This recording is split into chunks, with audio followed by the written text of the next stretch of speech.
That moment, the heroes transform to their Super Saiyan forms and knock away the dinosaur beating him. The heroes of our world have done it. The successors of Goku and Vegeta.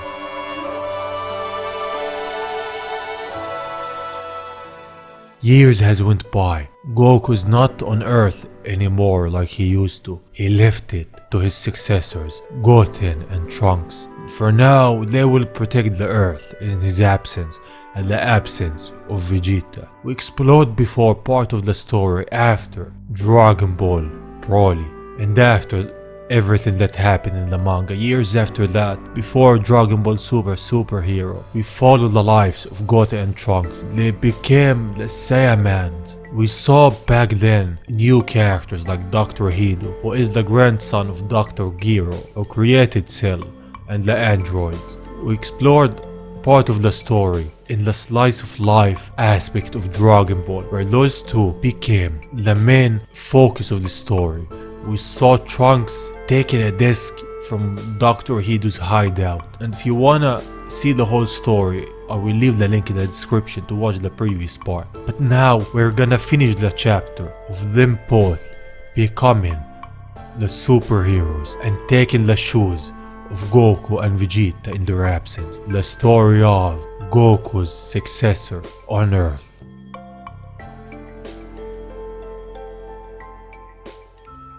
It all begins after Trunks has gotten his disc, the one he stole back then. He tries to get into it to see what's on it, but fails, so he goes to use Bulma's equipment. There we get to see what's on it. What looks like a cell from Cell. You see that pun? They are his blueprints, and well, Cell comes back in Dragon Ball Superhero. I think all of you watched it. This is even a prequel to that movie, and you will see now how that is. The more he tries to dig through the disc, it gets harder, and he fails ultimately as Bulma and Pra walk in.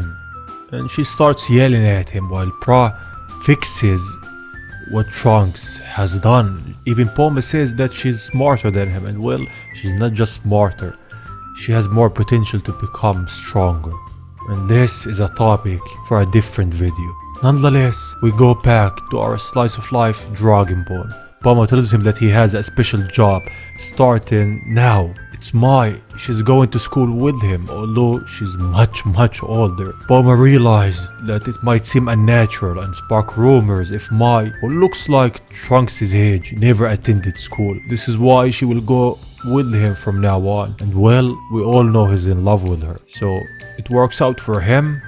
Thus she enrolled Mai at Trunks' high school, which sparks a new stream of events that will change their lives.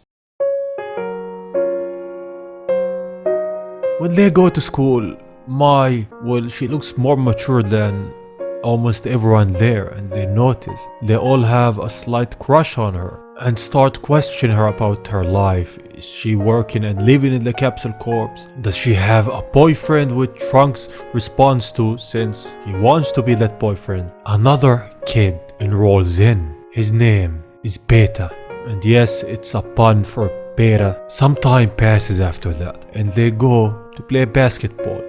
Trunks is better than all of them, and well, he's a Saiyan. If he's not, he wouldn't be who he is. Then Mai, as everyone is cheering for Trunks, notices something. It's the new kid. He grabs the ball from Trunks and goes to score. Trunks uses his super speed to get in front of him and plugs the ball, but even then he fails, and this Beta kid scores, which makes Trunks angry. But Mai noticed something else, something deep inside this kid. We see from his eyes he's no normal kid. Back in their HQ, we see Dr. Hido. Trunks got the disc from him. He's the one who's trying to revive Cell. They're watching Trunks through that kid. They notice his fast speed and asks the zombies if this is the kid, the one who took the disc from them. But they can't remember. None of them has even a slightly good memory. And they say, well, since they have rotten brains, they can't help it. They even call him Dr. Headcase, since they forgot his name. but he figures out that his only clue for the one who took the disc is Trunks. He might be the suspect. And he tells Beta number 1, which is the new kid, to track him down. And he gets it. Now he's gonna follow Trunks. Trunks, on the other hand, is trying to impress Mai. He starts talking about the new kid, that he will show him more next time, and he still didn't figure out that something is not normal till Mai tells him that. He at some point thinks that she has a crush on him, but she tells him he's not human. Look, well, he's not human. He is an android, and this makes sense since Trunks didn't sense any key coming from him. He might be one of those zombies who he fought before. Mai says that he might be looking for someone, and well, this someone is Trunks, and Trunks doesn't want to tell anyone that he's Saiyan, so he wants to keep it a secret. And thus it begins. Beta tries to trick Trunks to use his abilities and show him that he's much stronger than everyone else. Sometime after that, Beta tries to spill his food on him, but Trunks notices and takes his food. He makes it look like Beta gave it to him. And the third time is in math class. Beta gets the upper hand on him while solving a mathematical problem, which Dr. Hido takes as a victory. It's not actually a victory, but small victories count. And this is why I like this character. It's just with those like small quotes. It's just heartwarming, like those small victories, it doesn't matter. Then it all spirals out of control. When they leave school, Beta is waiting for Trunks and Trunks knows it. But as he looks down to a small truck, Goten lifts that truck with one hand to get a tennis ball in front of Beta's eyes. And well, Goten is Goten. He knows that he did something wrong after. He wasn't supposed to do that. Even Trunks knows it. But Beta says, such power, that's our culprit, without a doubt. Now Hido tells him to transform and get that disc back. He does just that and transforms to this. As Goten says, that costume is so cringe. It is cringe. Trunks is just watching with Mai, and Mai knows that this is their new classmate. Take this into account, this is just one day since Mai enrolled in the school. Beta introduces himself to Goten, and Goten doesn't know who he is. He tells him that he doesn't know what he's talking about. He's on his way home, but Beta rushes at him with a punch that Goten evades. This is Goku's son after all. He starts going at it with an attack after the other, which Goten evades with ease. Beta tells him to return the disc, but Goten doesn't have that disc. Beta doesn't give him a chance. He goes at him another time, while Trunks tells Mai that he has to go to the restroom. He disappears for a moment, while Goten is in trouble since he can't fight back because he then will show his power. Trunks arrives in time while he changed to the Saiyan wear. Now everyone knows him. The zombies know him. Hido knows him. And Beta also knows him. He is the hero, the Saiyan who took that disc. He gives Goten a bracelet to transform with and tells him that it just finished this morning, take it. Goten disappears for a moment while Trunks takes on Beta. Well, Beta's attacks are not a threat to Trunks. They're weak compared to how strong Vegeta's kid is. He knocks him away and goes after him. He's getting the upper hand. While everyone's watching, Mai says that this Saiyan guy, she feels like she knows him from somewhere. While Hido, and this is why I like this character, is fanboying over Trunks. Such strength. Saiyan X1. So amazingly awesome and cool. What a sharp costume, so stylish, and yet we cannot lose this battle. You know what to do, Beta number 1. Beta number 1 then transforms to a robot. And well, he's also an android who transformed to a robot. Makes sense. And this suit is called Beta number 2. He attacks Trunks, but Trunks evades the attack, which impresses also Dr. Hido. He then goes at him with a punch after the other and knocks Beta number 1 down, which also knocks Mai down and exposes the disc. Beta and Dr. Hido notice this, and he tells Beta to grab Mai. He grabs her and creates a diversion. Beta number 1 flies away at the same time that Goten arrives. He tells Trunks that he got it here. Go and save Mai. Trunks does that and goes after her. With one attack, he destroys the suit and frees Mai. Trunks catches her mid-air, and this brings her memories of future Trunks, the one she actually has a crush on, and it brings that memory back to her. She likes Trunks, and well, not this Trunks per se, but future Trunks, since the way he treated her was different, and he in his timeline was in love with her. Like this Trunks, you can see the similarities between the multiverses. But in this timeline, Mai still doesn't know who Saiyan is. With that, Trunks leaves to Goten and they smile back at each other. Here to mop all evil, Saiyan 1 and 2, the cleanup heroes. And those two are the ones who are protecting Earth, while Goku is not there, while Vegeta is not there. Those two, although they look a bit goofy in those costumes, are Earth's protectors. It's not Gohan, in my opinion. And Gohan, even though in superhero he achieved a new form, but he's still not him. He still has a family. While Goten and Trunks are Earth's protectors, and Goku and Vegeta's successors, who he left Earth to while he's still on Pierce's planet. With that, they both leave and change their costumes and get back to Mai, while Mai is crushing over the Saiyan. It brought her back memories of future Trunks, and this is why. Trunks, when he hears it, he wants to tell her that he's Saiyan, but Goten stops him. He doesn't let him reveal his secret identity. Back at Dr. Hido's hideout, he says he's never seen such awesome hero costumes. Did you get their autographs? Which he didn't. He tells him that the disc must be retrieved. And now he will begin to work on the next androids. At this time, he will make ones far stronger and cooler than those so-called heroes, which he's still rushing over.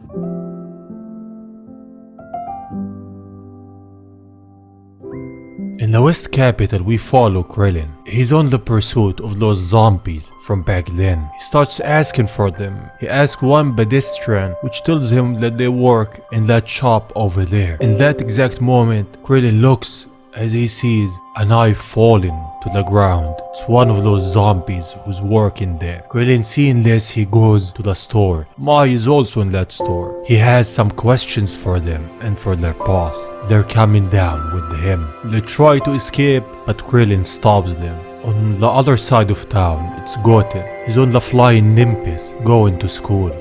Since his home's far away from the city, he comes with the flying Nimbus, but departs in the city a few blocks away from the bus. To keep his long commute a secret, Goten gets on the bus a few stops away from school. They even ask him where he lives and why they never see him going back to his home. He says he doesn't get out of the house that much. And a girl asks him, how did you get to be such good friends with Trunks, who's a grade higher than you? Their parents are old friends, which makes them kind of cousins. He's known him since forever. Well, he didn't just know him. They trained with each other, lived with each other, fought with each other. They are the best of friends, if not brothers. Anyway, this girl has a favor to ask from Goten. She wants Trunks to take her to the dance this weekend, and she wants Goten to help her with that. Goten doesn't know about it since Trunks wants to take Mai. He apologizes, but doesn't give a good reason. His friends tell him that does he got a date now? He replies, well, I don't think he's asked anyone yet. In that exact moment, someone stops the bus. It's Beta number 7. He yells and shouts to Goten. He knows that he's the actual Saiyan. Though Goten is irritated by him, and even his friend asks him, what's up with those weird guys always asking for you? Nonetheless, make a quick escape. He's got it. Before leaving, the girl tells him, don't forget my favor. Goten gets a bit away, then transforms to his Saiyan form and goes to confront Beta number 7. Their fight starts. No one is a match for Goten in this world for now, and his friends notice that it's funny how Saiyan 2 always shows up right after Goten steps away. It's weird, isn't it? Their fight ends with Goten's victory, the son of Goku. In the high school, the big dance is this weekend. Everyone is invited. They even booked Clean God, which is, I think, a singer of some sort. But it's not the real one as it looks. Trunks has someone on his mind that he wants to invite, and it's Mai. Before he could invite her, she invites him. He can't believe it. She invited him. He's so happy, while Mai is thinking otherwise. She notices a fly flying too close to her. It's the one that Dr. Hido sent to keep tabs on them. But when Hido hears that Clean God will be attending, he says that everything is on pause. He wants to attend this dance party. After high school, Trunks leaves Goten to go buy things for the dance, while behind him is the fly. Mai grabs Goten and tells him that they're being watched, and this explains a lot. It explains how they always find him and show up wherever he is. Mai says Beta number 1 said he was created by Dr. Hido, right? I did some digging, and this Hido guy is a famous scientist around here, and he's sending androids after them. They won't stop coming. Mai's planning to lure him out. Hido only showed himself one time since he went into hiding, and it was for Clean God. Obviously the guy's a big fan, and in the dance he will be there. Mai's gonna give him what's coming for him when he shows up to that dance. Goten says, "You're planning to catch him by yourself, Mai? Isn't that a job for a superhero maybe?" She says, "Listen, I'm sick of being the damsel in distress." So she wants to help, not just be the one who's getting help. And he says, "Hang on, Mai. Is that the only reason you invited Trunks to the party?" She says, "Yeah, so what?" Well, Trunks thought that she liked him. Well, she does like him, sort of. Those are the heroes that Goku left Earth with. Well, they are heroes, and the next couple of events will show us just that.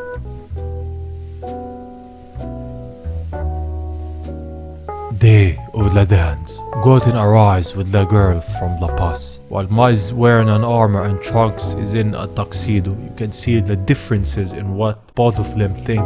Trunks gives his bag at the front, which has the disc in it. Everyone's looking at Mai. Why is she wearing armor? And now, for the moment they've all been waiting for. Clean God is about to take the stage. Trunks tells Mai that they need to get to the front. Mai passes, so Trunks does it by himself. She's gonna watch from afar to see where this Hido guy is. In the front, Hido is just standing alongside Trunks, talking with him, explaining how much of a fan he is of him. Mai shouts, "Trunks, stand aside." She tries to take Hido by herself, but Beta is there. He stops her, only for Krillin to arrive. They're looking for Dr. Hido, and they spot him. Mai gave them a tip that he is here. Hido, on the other hand, escapes. Krillin decides to go after him. Trunks and Mai start talking. He tells her that she should have filled him in before, but she doesn't want to be the one who always needs saving. At the same time, the disc is gone. Dr. Hido got it. Mai tells Trunks to go after them. He is Saiyan Man, right? It was obvious. You are the only Trunks I've got in this world. He starts getting nervous. The only Trunks you've got? But she didn't mean it like that. Well, I'm rooting for Trunks on this one. He gets excited. He will catch Hido and be the strongest, coolest hero in the world. After that, will you let me ask you out for real? She says, "Fine. Take care of Hido and we can go on as many dates as you want." Thus, they go after him. This is Trunks, the one who Goku left on Earth to protect it while he's not here. Trunks, the superhero of this Earth. Krillin is on the pursuit. Trunks and Goten catch up to him. He says they can help him, but don't tell Bulma. He explains and says that Dr. Hido is actually Dr. Gyro's grandson. He is a scientist who creates androids. And Gyro is the one who created Cell. He puts zombies in work so he can get money for his projects. Well, Goten says it, dedicated yet goofy all at once. The thing that is actually scary, the organization that is lurking in the shadows. It's the Red Ribbon Army. They are looking for Hido. They are, if you don't know, and well, you should know, they were in Dragon Ball, the original Dragon Ball.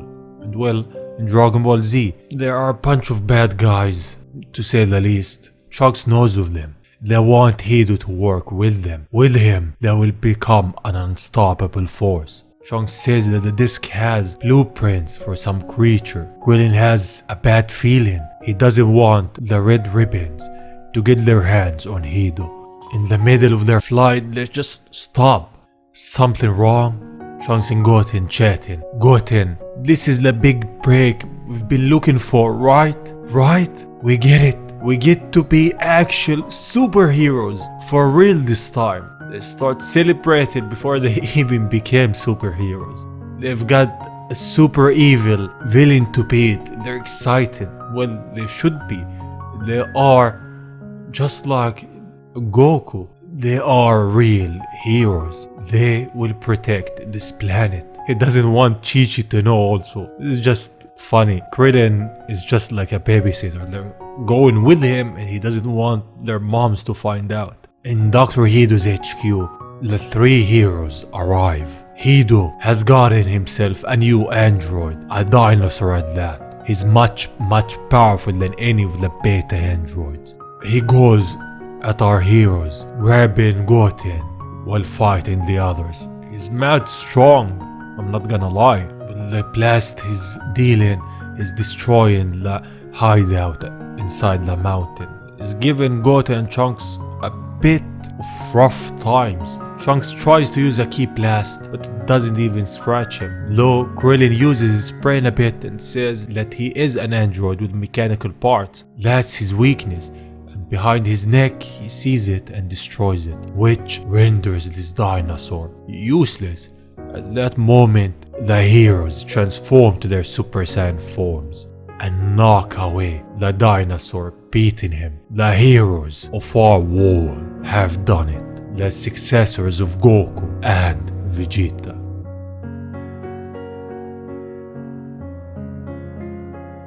With that, Krillin captures Dr. Hido, but the disc is empty. Nothing is there. He says that he memorized everything in it and destroyed it. He never had the slightest interest in Dr. Gear's work. The disc case had the photo that he wanted, which Trunks stole, but I doubt it. He's just saying this. He wants to bring back Cell. And with that, Dr. Hido is taken care of, and the zombies go back to their families. He received a 3-month sentence for making the zombies. I can continue my research wherever I happen to be. I need only to access a new lab and work remotely. After all, I've created Hakimaru, a more intelligent model than Tin Tomorrow. I think he's talking about Cell, I don't actually know. Giving up is not my style, not when I've yet to create the ultimate android. And this is what I said about him wanting to bring back Cell. He wants that. He's not done, and he will continue his work. Thank you for watching. I will see you on the next one. Bye bye.